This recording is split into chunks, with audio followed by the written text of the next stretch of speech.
देवों के देव सृष्टिकर्ता परमपिता परमात्मा के नाम का स्मरण करते हुए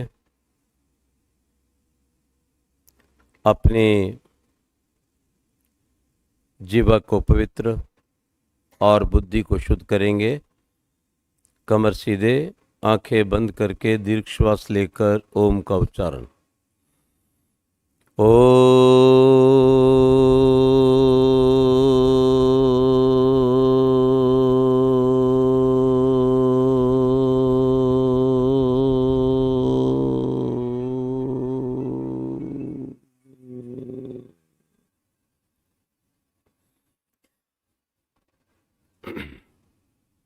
यत्र ब्रह्म च क्षत्रं च सम्यं च उचरतः सः तं लोकं पुण्यं प्रदेशं यत्र देवासयग्निना। ओम शांति शांति शांति। बोलिए। वेद का पढ़ना पढ़ाना,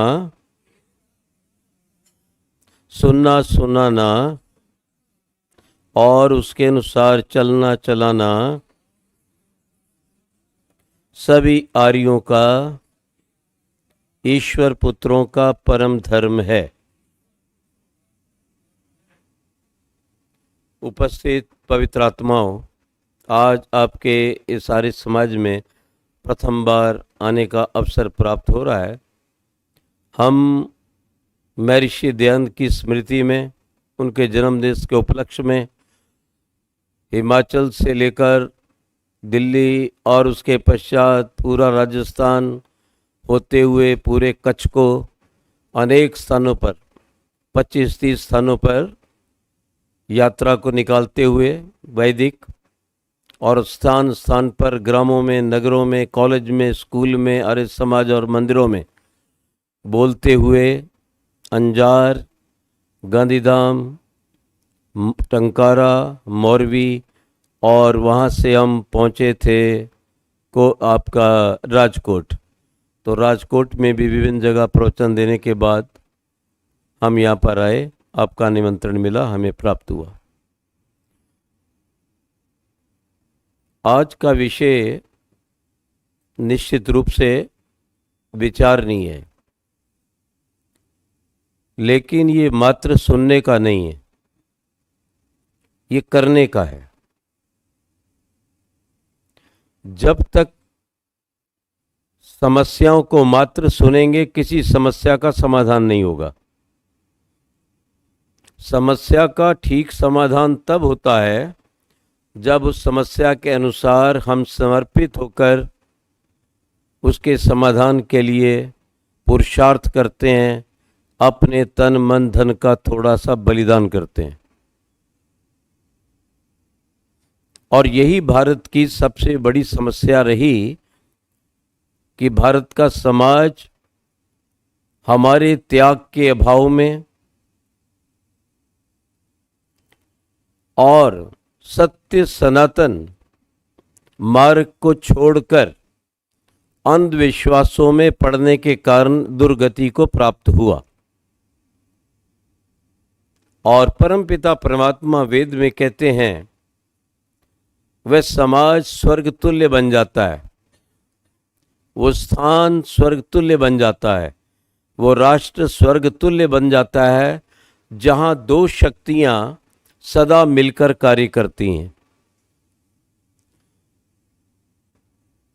जिसमें अभी मैंने जो मंत्र बोला उसमें कहा गया, यत्र ब्रह्म च, ब्रह्म शक्ति, और दूसरी है क्षात्र शक्ति, अनुशासन।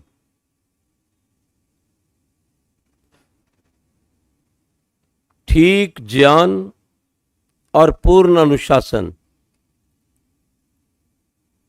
इसके बिना कोई समाज सुरक्षित नहीं रह सकता।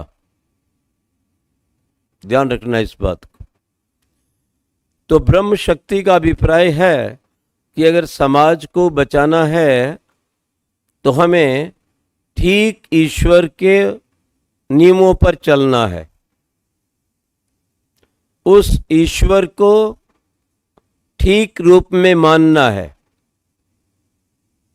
उसकी आज्ञाओं का पालन करना है। और जो नहीं करते, नहीं चलते, उनको छोड़ा नहीं जा सकता।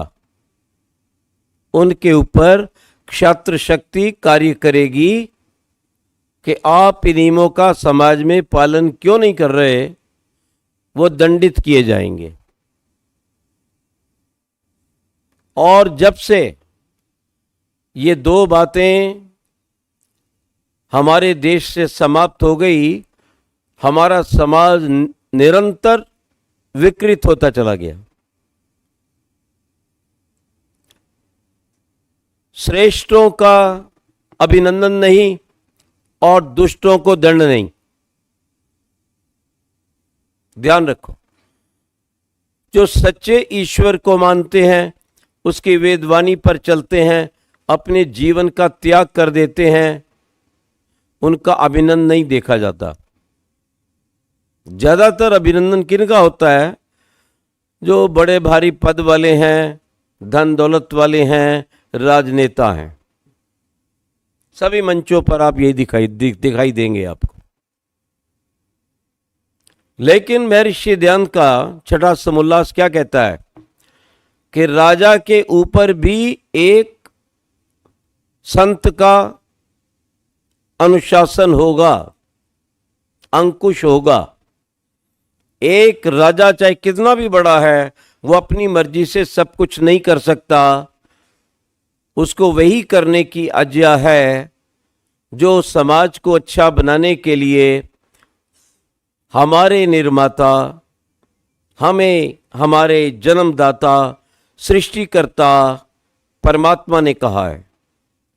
क्या परमात्मा से बढ़कर कोई समाज की रूपरेखा ठीक करने वाला कोई और हो सकता है? लेकिन मानता कोई नहीं। ये बिल्कुल बात ठीक मैं कह रहा हूं।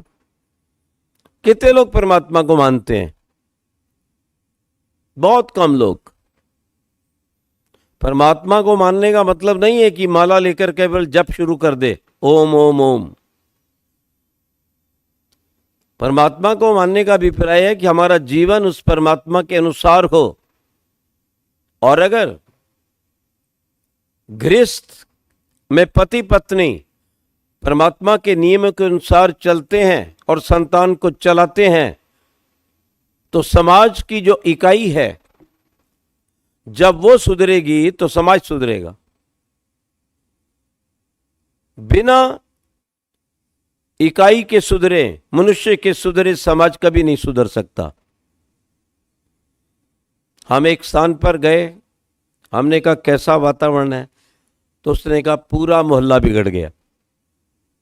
हम दूसरे घर में गए, क्या स्थिति है, कहने लगे पूरा मोहल्ला बिगड़ गया। 4-5 घरों में घूमे, उस कॉलोनी के, उस उपनगर के, सब ने एक ही बात कही कि मोहल्ला बिगड़ गया। तो ये मोहल्ले को बिगाड़ने वाले क्या चीन पाकिस्तान से आए थे? विचार कीजिए, कितनी शर्म की बात है। किसी एक ने कहा कि मैं बिगड़ गया, मेरे बच्चे बिगड़ गए। समाज बनाता कौन है? कितने माता पिता हैं जिनकी दिनचर्या ठीक है, जो समय पर उठते हों, समय पर भ्रमण करते हों, योगाभ्यास करते हों, यज्ञ करते हों, सात्विक भोजन करते हों, विदेशी बातों से बचते हों, विदेशीकरण से बचते हों, और लोगों तक अपनी बात पहुंचाते हों कि ये हमारा सच्चा सनातन धर्म है, हम चलते हैं, आप भी चलो। कितनों की हिम्मत है? कोई रिश्ता जोड़ना हो तो क्या देखता है? पैसा देखता है। अगला व्यक्ति भी डिग्री देखता है या शक्ल देखी जाती है।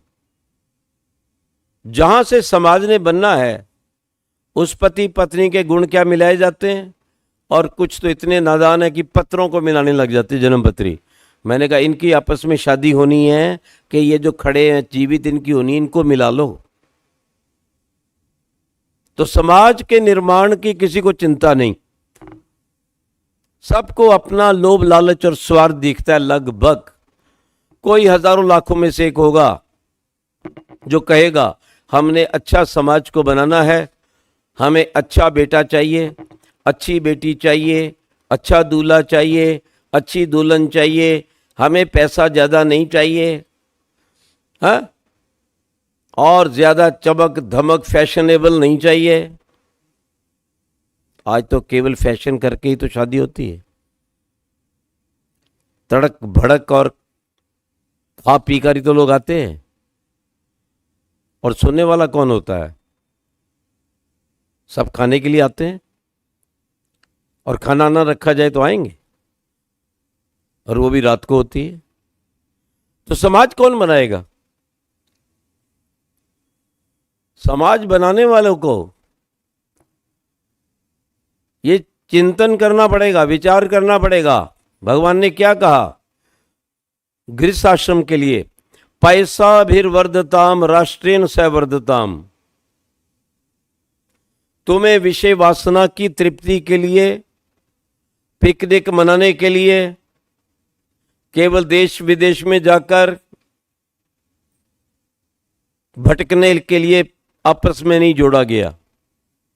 शुद्ध भोजन करो, शक्तिशाली पवित्र सात्विक भोजन करो, और स्वयं बढ़ो, पर अकेले मत बढ़ो। राष्ट्रेण सवर्धताम।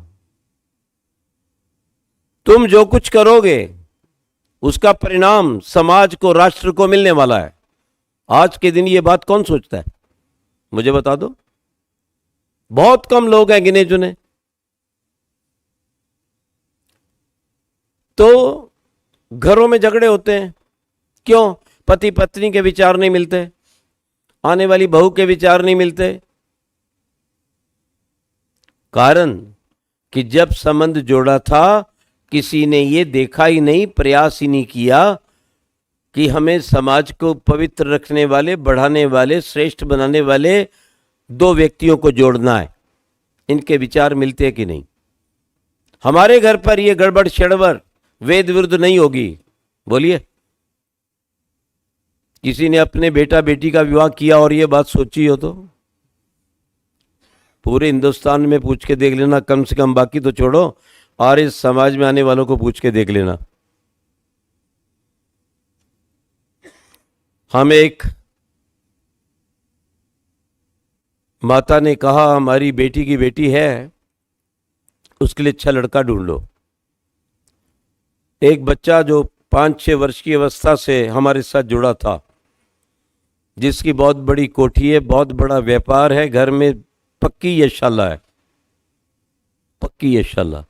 आज तो भारत में दूर में लगा के देखो तो शायद ही किसी के घर में पक्की यशाला यज्ञवेदी मिल जाए।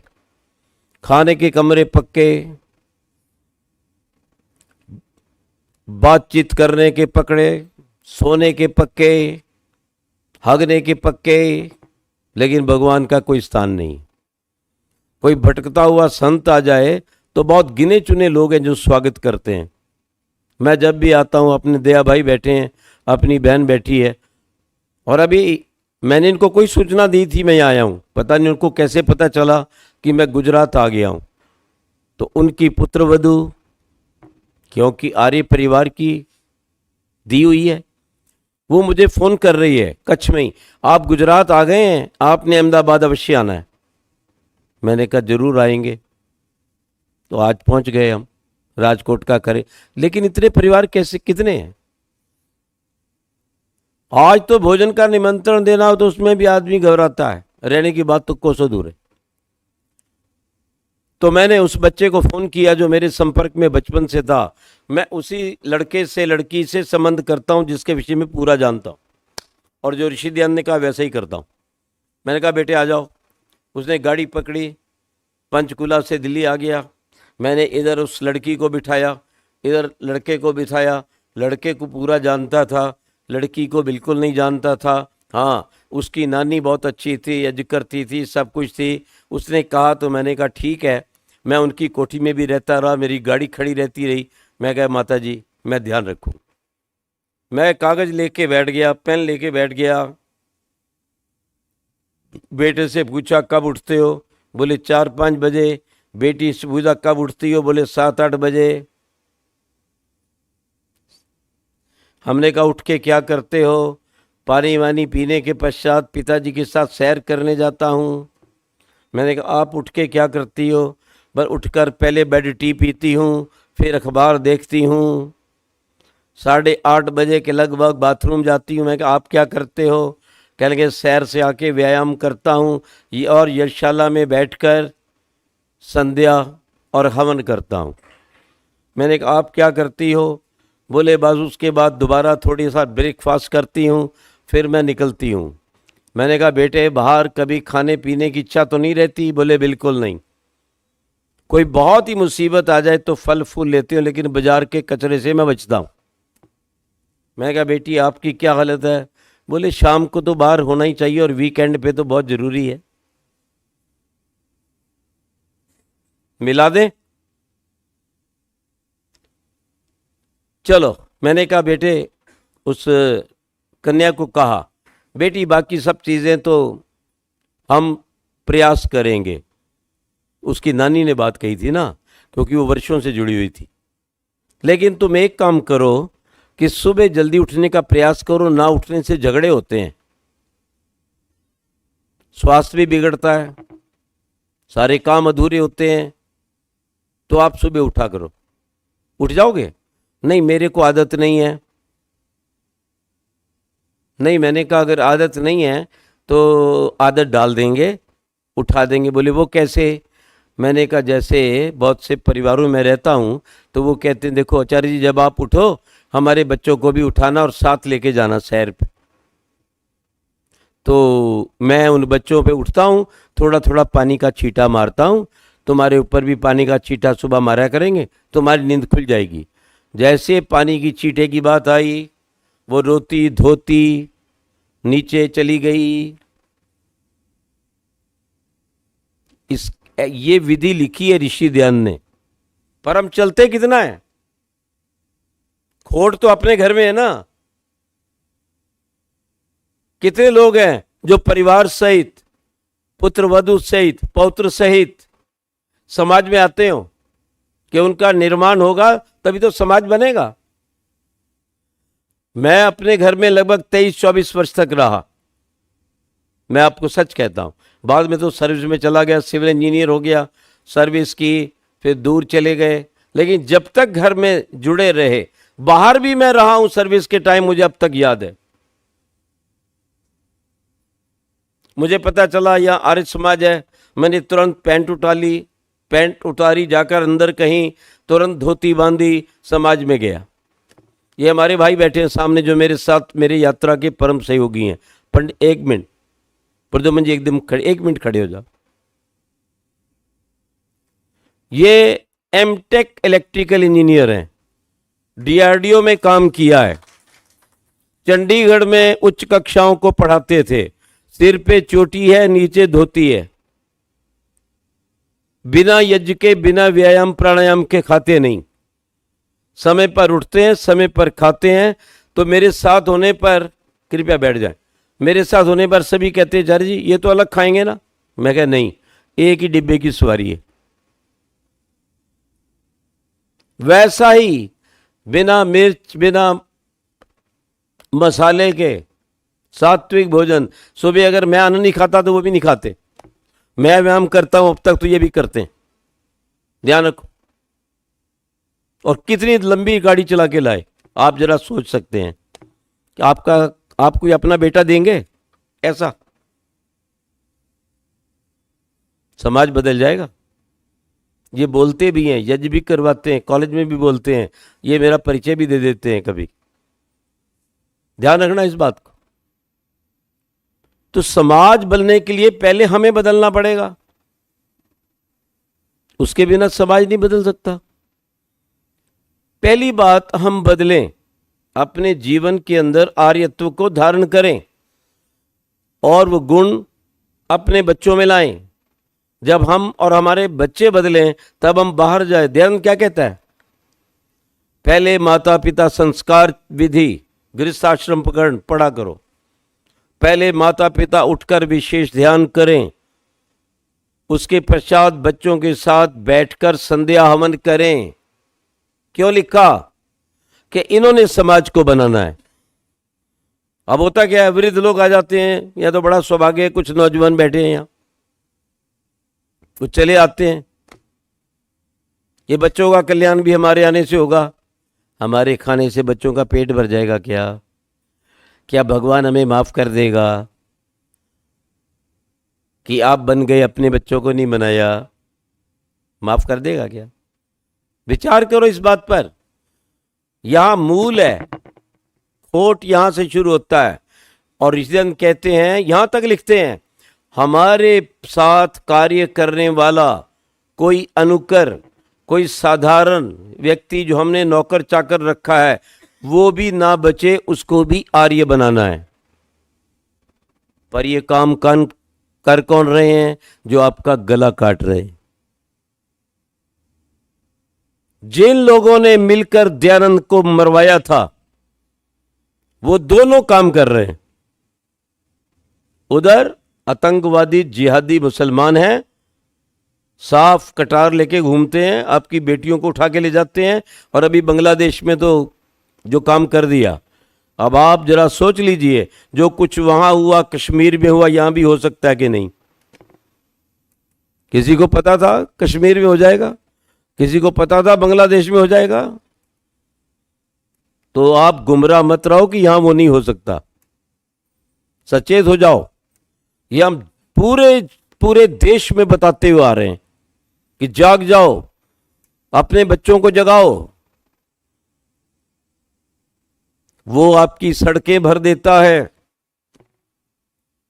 5 बार आपके पर्दे फाड़ देता है, कि 7वें आसमान के अल्लाह के सिवाय कोई देवी देवता नहीं है, कोई भगवान नहीं है। और ये गालियां आप 5 बार सुनते हो। उसका अर्थ भी बता देता हूं, मैं तो व्हाट्सएप पे डालता रहता हूं, आज से नहीं, पिछले 50 साल से डाल रहा हूं।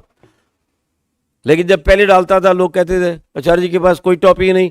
मैंने कहा ये तुम्हारी मुसीबत का सबसे बड़ा कारण बनने वाला है। आज बोलो, भारत सरकार की सबसे बड़ी समस्या क्या है? ये समाज को बर्बाद करने वाले, कलुषित करने वाले, गाय काटने वाले, बकरी काटने वाले, बहू बेटी को बर्बाद करने वाले, मंदिरों को तोड़ने वाले, वही तो लोग हैं। सबसे अधिक पैसा उन पे खर्च होता है। मुझे जब अब्दुल कलाम जी राष्ट्रपति भवन में मिले तो मैंने उनको रोका। मैं कहा sir, we are not working at the root level to approve this terrorism. ये समाज को जो गंदा कर रहे हैं, हम कहते हैं धरती गोल है, ये कहते चपटी है। हम कहते हैं धरती सूरज के गिर्द घूमती है, ये कहते हैं सूरज धरती के गिर्द घूमता है। आज भी ये बोलते हैं। हम कहते हैं माताएं पूज्य हैं, वो कहते हैं माता भोग की वस्तु है, औरतें ये खेती हैं। आपके यहां अष्टमी मनाई जाती है, वो प्राचीन जो कुछ लोग मनाते हैं। घर में छोटी छोटी मोहल्ले की बेटियां आती हैं, बेटों को कहा जाता है पैर दो, पैर छुओ, एक भावना बनाने के लिए कि आसपास की सभी लड़कियां तुम्हारी बहनें होती हैं।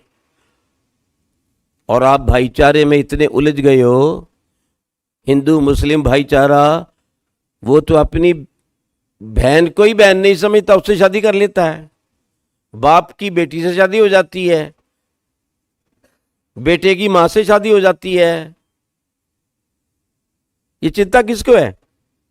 लेकिन फिर भी इकट्ठे हैं, क्योंकि उनका एक आतंकवादी संविधान है सबका, और एक नेता है।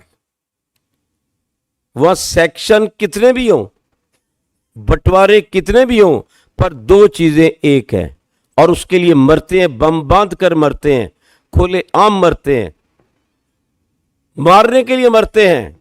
और आपके ध्यान ने क्या लिखा? सत्यार प्रकाश सोमंत्व मंत्व प्रकाश के अंतर्गत अंत में बिल्कुल वो लिखते हैं, तुम बचो ना बचो, लेकिन इस धरती के ऊपर कोई विधर्मी, कोई दुष्ट निकम्मा नहीं रहना चाहिए। और ऋषि की ये बात सुनकर लगभग 7,32,000 वीरों और वीरांगनाओं ने अपना बलिदान दे दिया कि इन निकम्मों को यहां से निकालो, मुगलों को निकालो, अंग्रेजों को निकालो। ये सब समाज को भ्रष्ट कर रहे हैं, कोई चरित्र नहीं है। जुआ खेल, शराब पी, हुक्का पी, कोई मां बहन, कुछ मतलब नहीं किसी को, हलाला कर लो। बताइए आप, हमारे यहां लक्ष्मण जी अपने भाभी को माता कहते हैं, लगभग 14 वर्ष साथ रहकर। और जब सीता को वो गुमराह करके ले जाता रावण, तो वो जेवर जो फेंक गई थी सीता, उसको लक्ष्मण के हाथ में रखते हैं। तो लक्ष्मण ऊपर के सारे जेवर वापस कर देता है, मुझे क्षमा करो, मैं ये नहीं जानता। नूपुरे त्वम जानामि नित्यम पाद अभिवंदनात्, मैं तो सीता माता के पैर के जेवरों को जानता हूँ, ये बिछुए उन्हीं के हैं, क्योंकि मैं नित्य प्रति उनके चरणों में आके प्रणाम करता था। ये हमारा चरित्र है, ये आर्यों का चरित्र है, ये सनातन का चरित्र है, ये वेद का चरित्र है। लेकिन शासन किसका है? 5 बार भोपू किसका बोलता है? छाए हुए कौन है? भारत सरकार। ध्यान से सुनना, आज पजामे वालों से डरती है या पैंट वालों से? आपको भी बहुत पैंट प्रिय है, और इन्हीं पैंटों को आग लगवाई थी। जानते हो कहां पर, किसने लगवाई थी? नहीं मालूम है आपको? फिर समय मिलेगा तो बता दूंगा, और वो हमें बहुत अच्छी लगती। लेकिन भारत सरकार पैंटों से नहीं डरती। जो किसी मस्जिद में कोई पैंट वाला देखा, आप कहते हैं इन बातों से क्या होता है? बहुत कुछ होता है, हो रहा है और करके दिखा रहे हैं वो। आप नोट पैदा करो कि हमारा परिवार सुखी शांत रहेगा। वो भी यही सोचते थे, बांग्लादेश वाले भी, कश्मीर वाले भी यही सोचते थे। याद रखो, वो कहते नोट नहीं, वोट पैदा करो। आप कहते हो धन धर्म से बड़ा है, ये पक्की बात है। बोलने में आपसे पूछ लूंगा ना मैं, धर्म बड़ा है धन, तो आप कहेंगे धर्म बड़ा है। मैं कहा हाँ, गले तक, गले से धर्म बड़ा है, पर दिल से धन बड़ा है। अगर ये चक्कर नहीं होता तो सत्संग की ये स्थिति ना होती, भीड़ होती कि आदि मूल परमेश्वर है, मेरा कुछ भी नहीं है, तो उस परमेश्वर के लिए ना मैं जाऊं, उसकी बात ना सुनूं, उसके अनुसार समाज ना बनाऊं। उनके लिए मजहब पहले है, दौलत बाद में है। वो भी दुकानदार हैं, वो भी व्यापारी हैं, इंजीनियर डॉक्टर वगैरह भी हैं, लेकिन उनका मजहब सबसे पहले है। हमारे जैसा कोई, उनका मौलवी अगर 12 बजे भी आ जाए तो पूरे इकट्ठे हो जाते हैं, क्योंकि उनको मजहब से प्यार है और उनको इस देश में बदलना है। जब आप 48 में थोड़े से आज़ाद हुए थे, उनके पास 6 देश थे, आज उनके पास 60 देश हैं लगभग। किसका समाज बन रहा है? सरकार किससे डरती है? किसकी वोट के लोभ के लिए दुष्ट दरिंदी पार्टियां आज मोदी का विरोध कर रही हैं? कभी सोचा? केवल वोट के लिए। ध्यान रखो इस बात को। इसलिए अगर समाज को बचाना है तो अपनी बाड़ को मजबूत करो। कोई भी नादान किसान तब तक बीज नहीं लगाता जब तक बाड़ को मजबूत नहीं कर देता, कोई आके खराब ना करे। धर्म रूपी बाड़ को मजबूत करो।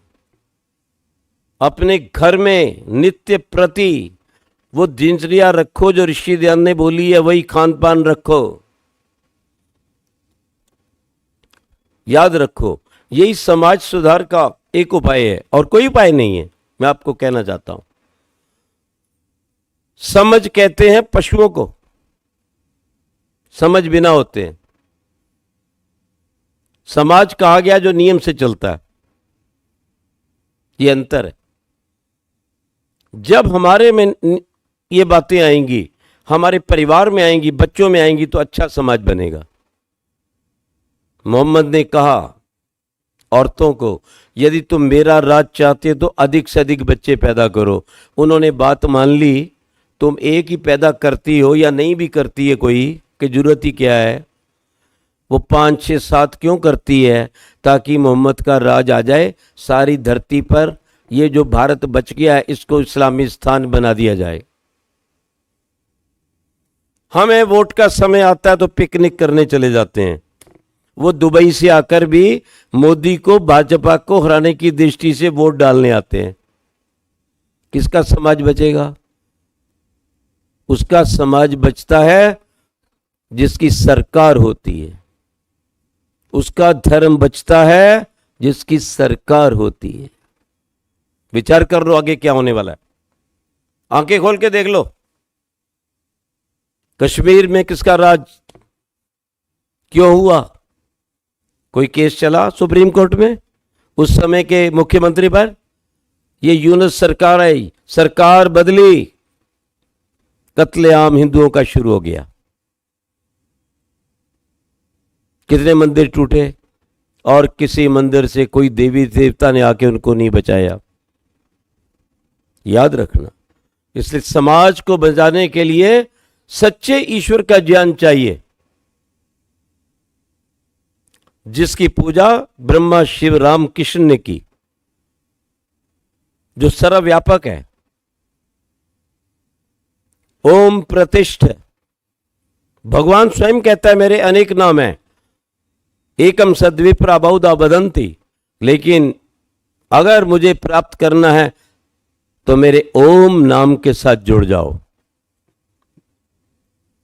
पर्यागात शुक्रम अकायम, मेरी कोई काया नहीं है।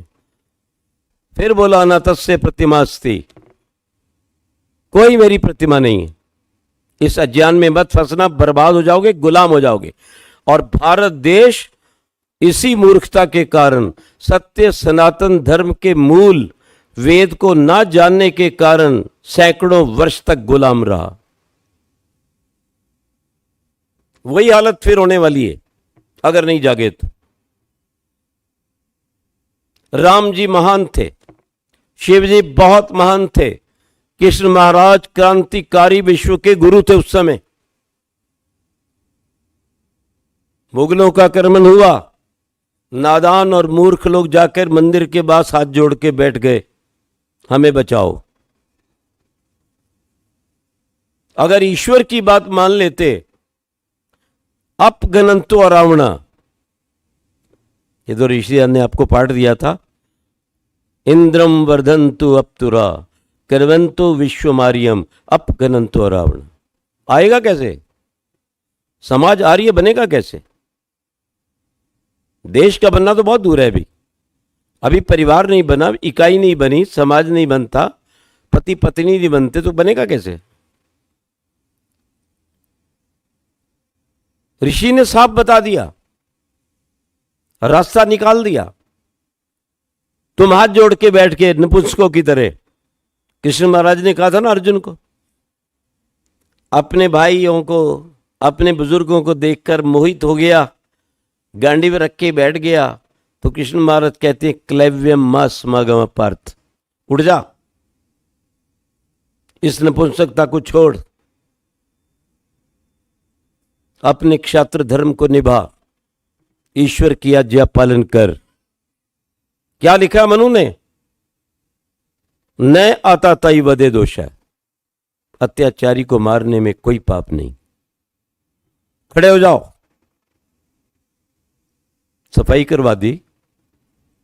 अगर कृष्ण महाराज नहीं होते तो पांडव कभी जीत नहीं सकते थे। लेकिन लोग शंका करते हैं भीष्म पितामह को क्यों मरवा दिया, द्रोणाचार्य का क्या पाप था? भाई इतना ही पाप था कि गलत पार्टी में बैठे थे। तो ये शिक्षा भी दी जा रही है सनातन के द्वारा, ये शिक्षा दी जा रही है देवध्यान के द्वारा। गंदी पार्टी, गंदी सोसाइटी में बैठा हुआ व्यक्ति अपना हितकारी नहीं हो सकता, उससे भी बचना है। ठीक पार्टी एक ईश्वर को निराकार माने, हाजिर नाजिर समझकर पाप ना करे, अपनी आत्मा के अनुसार व्यवहार करे, उस ब्रह्म आज्ञा के अनुसार प्रतिदिन दोनों समय ध्यान, संध्या, यज्ञ, पांचों यज्ञ करे, सत्संग में आए, दूसरों को बुलाए। तभी तो ऋषिदान ने आर्य समाज की स्थापना की थी कि रोज तो तुम नहीं मिल सकते, पर सप्ताह में एक दिन तो मिल लिया करो तो बच जाओगे। इकट्ठे रहोगे तो शक्ति बनेगी, कोई बुरी निगाह से नहीं देखेगा, वो कहेगा इसके पीछे तो बहुत आदमी है। बस ये हम भूल गए। हम कहते हैं हमारे घर में हर चीज है, कार है, कोठी है, सोना चांदी है, खाना पीना बढ़िया बढ़ रहा, हमें लेना क्या है। समाज एक एक करके सब मारे गए। इस देश में यही हुआ था, इसलिए ऋषिजन जानते थे, उन्होंने बोले इकट्ठे हो जाओ, आर्य बनो, देवों के मार्ग पर चलो, और ऐसा राज्य बनाओ, ऐसी राज्य व्यवस्था बनाओ कि अपघनंतो अरावणा वयम तुभ्यम बलिता श्याम, हमें बलिदान होना पड़े कोई बात नहीं, पर दुष्ट नीच तुम्हारा शासक ना बने, मानो दुष्ंस ईशत। जब भी किसी समाज का सरप्रस्त दुष्ट बनेगा, समाज समाप्त हो जाएगा। ये दो उदाहरण बहुत बड़े आपके सामने हैं। यूं तो बंटवारे वाला भी आपने देखा होगा, 10 लाख लोग केवल मारे गए थे। कश्मीर का देखा होगा, किसका राज था, किसने बचाया? आपके सोने चांदी ने बचा लिया, बढ़िया बिल्डिंग छोड़ के आ गए। एक समय था, कभी मैं लाल चौक पर बोला था, मिलिट्री की पलटन बैठी थी, जिसके घर में मैं ठहरा था वो लाल चौक से थोड़ा ही दूर है, अभी गुजर। कहने लगे चार्य जी आप चलेंगे? मैं कहा आप कुछ समय देंगे तो मैं चलूंगा। मैं बोला वहां पे, और जाकर हजारीबाग में बोला, बारामूला में बोला, खसबाग में बोला, सब जगह बोला, स्कूलों में गए, मंदिरों में गए, जगाया, कोई जागने को तैयार नहीं था। कहते फालतू बातें कर रहे हैं, यहां तो होने वाला ही कुछ नहीं है। मैं चक, मलाल, छंब, जोड़ियां, यहां तक गया हूं, बंकरों तक को देखा है, और हिंदुस्तानियों की दुर्गति को देखा है। राजौरी के बलिदान भवन में मैं सो रहा था, चारों तरफ चित्र लगे थे। मैं दोबारा उठा, एक छोटी सी लाइट जल रही थी, मैंने पूरी लाइट जलाई। हैरान हो गया देखकर, कोई माता है, कोई बहन है, कोई बूढ़ा है, कोई बुढ़िया है, कोई बच्चा है, क्या है ये सब? सुबह सुबह डॉक्टर साहब का बेटा आया, मैं कहा ये क्या है बेटे? कहता ये सब लोग मारे गए। किसने मारा? बोले मुसलमानों ने। कहने लगे आचार्य जी आप जैसा एक कोई नादान, उसको नादान ही माना जाता है हमारे जैसों। लोग समझते हैं ना इनको अकल नहीं, इसी काम के लिए निकले हुए। एक आए थे सज्जन, वो कहने लगे जो तुम्हारे ग्राहक हैं और ये तुम्हें भाई भाई कहते हैं, यही तुम्हें काटेंगे, लूटेंगे, और मुझे ऐसा लग रहा है कि बच जाओ। कहते क्या रास्ता है बचाने का? तो बोले मैं आपके लिए कुछ अस्त्र शस्त्र तैयार करता हूं, लेकिन अभी वर्तमान में मेरे पास एक बंदूक है, एक कटार है, और थोड़ा सा संखिया, वो दे देता हूं, पोटाशियम साइनेट, और बाकी मैं आपका हथियार तैयार करवाता हूं, घर घर में रखो, ये सब होने वाला है। वो बेचारा सब कुछ बना के बैठा था, किसी ने परवाह नहीं की लेने की। वो चिल्लाता रहा, कहने लगा सर आप ऐसे ही डरा रहे हो, हम तो बिल्कुल शांत हैं। मुसलमान आए, ऊपर चढ़ने लगे, एक ही बंदूक थी, गोली मारने लगे, लेकिन कहते हैं नहीं, पहले इन माताओं बहनों को बचा लो, पहले उनको पकड़ते हैं। लेकिन उनको गोली नहीं मारी जा सकती, धीरिंदो नीचे से चढ़ रहे, कैसे मरते? पोटाशियम साइनेट, वो डॉक्टर लाया, भाई ये थोड़ा थोड़ा चाट लो, मरो, पवित्र होके जाओ। वो नीचे गिर गई, शीशी मिट्टी में मिल गई, ज़्यादा फायदा नहीं हुआ।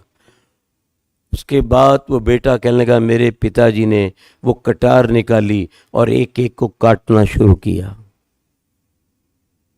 तब भी कुछ नहीं हुआ। तो अपनी माताओं बहनों बेटियों को बंद करके कमरे में आग लगा दी। ये सच्ची घटना बता रहा हूं आपको, कभी सुनी नहीं होगी आपने इतिहास। मैंने कहा फिर इतने लोगों को मार दिया? कहने लगे किसके पास हथियार नहीं था, और उन्होंने एक एक को मारना शुरू किया। वो कुआं है ना, मैंने कहा हाँ। बोले इसी में फेंके थे मार के। एक लकड़ रखते थे, लाइन लगा दी हिंदुओं की, गर्दन लेट जाओ, मारते थे। आपने अगर कश्मीर गए हो तो इतना चौड़ा फल होता है उसका, कुल्हाड़ी का, पेड़ों को छीलते हैं चौरस बनाने के लिए। कहने लगे 5-7 लोगों को तो मुसलमानों ने मारा। उसके बाद उन्होंने हिंदुओं को कहा, शांति से मरना चाहते हो या एक एक पुर्जा काट कर तुम्हें तड़पा तड़पा के मारेंगे? बोले नहीं, हमें शांति से मार दो। कहने लगे आ जाओ फिर। उसी के साथी को कहा लेट जा, दूसरे को कहा ले, हिंदू के द्वारा हिंदू को मरवाया। ये स्थिति रही है। ब्रह्म शक्ति का पता नहीं, पखंड में पड़े हैं, जड़ पूजा में पड़े हैं, ये हमें बचा लेंगे। यही दुर्गति बांग्लादेश में हुई। और क्षात्र शक्ति का अभाव है। यार कुछ तो पैदा करो, समाज बचेगा कैसे? कितनी मुसलमान लड़कियां हिंदुओं के पीछे भागती हैं, क्यों बहनों माताओं? हिंदू लड़की मुसलमान के पीछे क्यों भागती है? सोचा कभी? विचार करो। पैसे को केवल पैसा कमाओ, जेवर रखो, सब कुछ हो, पर पहले अपनी लाज बचाओ, अपनी संपदा बचाओ, अपने धर्म को बचाओ, अपनी संस्कृति को बचाओ। एक को काट दिया, वो लाइन लगा के खड़ी है, बाकी एक को फ्रिज में डाल चुका है काट काट के, बाकी लाइन लगा के खड़ी। फिर जब हम ये बात उन आतंकवादियों में कहते हैं, वो कहते हैं सर हमारी गलती क्या है, तुम्हारी ही लड़कियां भाग कर आती हैं हमारे पास, तुम ही ईद मुबारक कहते हो। बकर ईद मुबारक, बकर का अर्थ नहीं जानते नादान लोग, सत्यार प्रकाश नहीं, 14वां समोलास नहीं पढ़ा, कभी अच्छी पुस्तक नहीं पढ़ी। बकर का मतलब अरबी में बकरा नहीं है, गाय है। इसलिए मिस्टर पिख्तल ने जो कुरान का अंग्रेजी में अनुवाद किया, तो जहां बकर आया वहां पे लिखा सूरा काऊ। इसलिए सच्चाई को समझो। सूरा 8 आयत 12 से 17, Those who don't want to become Muslim, chop off their fingers and heads. जो मुसलमान नहीं बनते, एक एक पोर काट दो, तड़पा के मारो, ताकि देखने वाला अपने आप मुसलमान बन जाए। पूरी पढ़ जाना, फोन पे निकाल के देख लेना। सूरा 9 आयत 5, रमजान के महीने बीत जाए तो छिपकर बैठो, अगर तौबा कर ले, मुसलमान बन ले तो छोड़ दो, नहीं तो काट दो। छिपने लगे, सूरा 10 आयत 8, तो घर को आग लगा दो। फिर भी इधर उधर भागे, सूरा 17 आयत 16, बस्तियों से भगा दो। ये सब कुछ आपके साथ हो चुका है। ये सब कुछ बांग्लादेश में आपके हिंदू भाई बहनों के साथ हो गया। ये सब कुछ कश्मीर में हुआ। कब जागेंगे हम? वीरों ने, क्रांति वीरों ने अपनी जान देकर गुलामी के पंजे से छुड़ाया था, लेकिन हम दोबारा गुलाम होने जा रहे हैं। अगर अंग्रेजों का खान पान बड़ा अच्छा था, अगर उनके खुले बाल बड़े अच्छे थे, अगर उनकी ब्रेड बड़ी अच्छी थी, उनका अंडा, शराब, कोका, पेप्सी अच्छे थे, तो उनको निकालने की जरूरत क्या थी? कभी सोचा? तो ऋषि दयानंद को क्यों जरूरत पड़ी थी अंग्रेजी कपड़े जलाने की? गंभीरता से सोचो। समाज यहां से बदलेगा, घर से। और ये माता पिता का पहले काम है, और दोनों मिलकर एक विचार वाले हों। एक बात कहे तो दूसरा बीच में ना आए। ध्यान रखना इस बात को। तब समाज बदलता है। जब आप सोचेंगे कि हम बचेंगे कि नहीं, हमारा देश बचेगा कि नहीं, हम ऋषि दयानंद की आज्ञा को मानते हैं कि नहीं। वो तो बिल्कुल मानता है, सिर काटता है, उंगली काटता है, औरतों को भगाता है, जैसा कुरान में लिखा हुआ है। मैं आपके लिए एक संविधान लाया हूं, और आज से नहीं, पिछले 45 साल से बांट रहा हूं। लेकिन मूर्ख और नादान लोग पुड़िया बनाते थे, फेंक देते थे। कश्मीर वाले मारे गए, बांग्लादेश वालों की हालत खराब हुई, कलकत्ता बांट के आया, मॉरिशस तक गया, साउथ अफ्रीका तक गया, और मॉरिशस में इंटेलिजेंस का अफसर मिला। कहता सर, ये जो कुछ आप बांट रहे हैं, अगर सरकार को पता चल गया तो अगले दिन आपको वापस कर देंगे भारत। मैंने कहा वापस जाने से पहले मैं सबको बता दूंगा, चिंता न करता। भूटान तक बांट के आया, तो वहां वो पर्चा खत्म हो गया। तो एक सज्जन था अच्छे विचारों का, कहने लगा मैं इसकी कॉपी निकालता हूं। आज भी मान्यवर दया भाई की सुयोग्य पुत्रवधु अलका जी, मैंने कहा एक ही पर्चा रह गया, मैं दे नहीं सकता। तो उन्होंने कहा नहीं, ये तो सबको जगाना चाहिए, आप चिंता ना करो। वो भाग के गई स्कूटर पे। मैंने कहा इस समय मत जाओ, गाड़ी ले जाओ। कहती नहीं, मैं अभी आती हूं, वहां गाड़ी नहीं जाएगी। तुरंत पर्चा बनवा के लाई।